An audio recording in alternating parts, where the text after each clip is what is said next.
Hello, welcome back to the Barn Garage. I'm Victor Sane, and I'd like to thank you for joining me for another 5 tips, tricks, and mechanic hacks.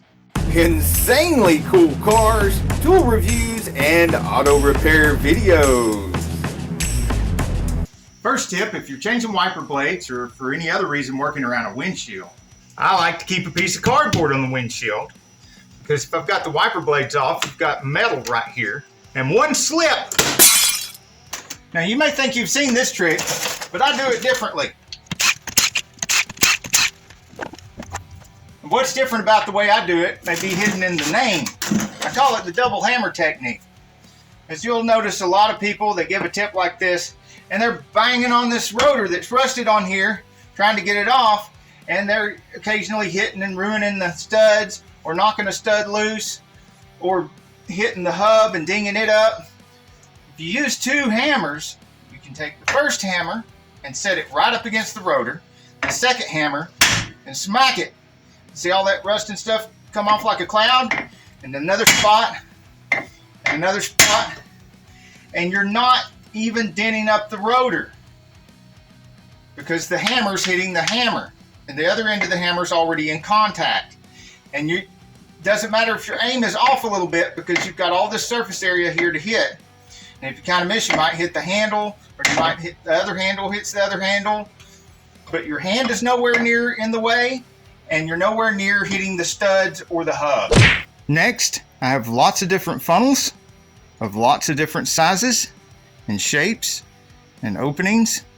And they're all pretty cheap, but some of the best ones are free because I make them out of old oil bottles. And a funnel I make like this, I'll rinse out with some brake clean before I use it because I'll be using this to put antifreeze in radiators. Oh, wow. And also modify a lot of store-bought funnels with hoses so I can get to hard to reach places. This next trick doesn't just work with Corvettes and other GMs. I did the same thing with that Toyota when I changed the engine in it. Take the air compressor loose and leave all the hoses connected.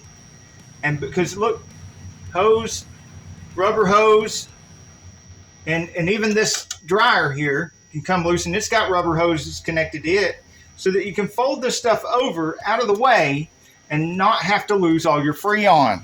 Don't have to recover it, don't have to put it back in. You don't interrupt the system at all.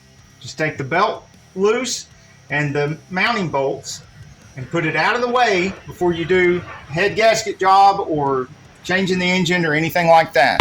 And my number 1 top tip of the day is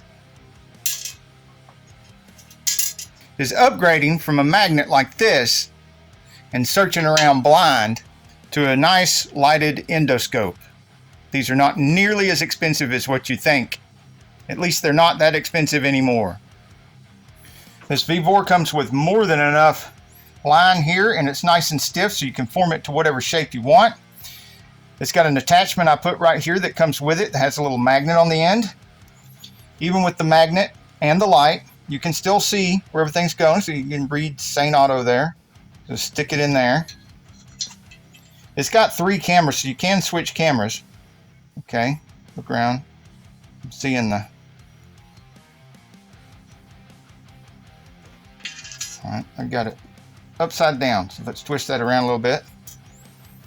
It's confusing me being upside down like that. And right there's the nut. Oops, need to get that kink out of it. And get right there. Let's go after it again. Now right there's the nut.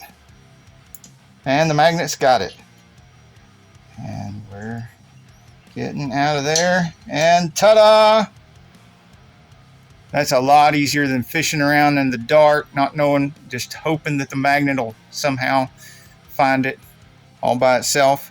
See, without the magnet in the way. You could stick this down inside cylinders and show your prospective customers the antifreeze down in their cylinder if they don't want to believe you that they need a head gasket.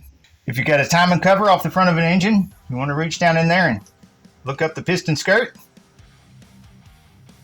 What if you just want to look down inside a gas tank?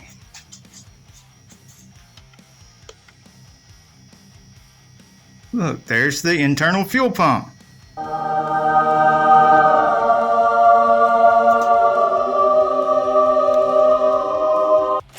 And if you like that, you might want to click this link up here. There's a whole playlist of tips just like this. Or click this link down here, and that'll take you to my playlist full of car repairs.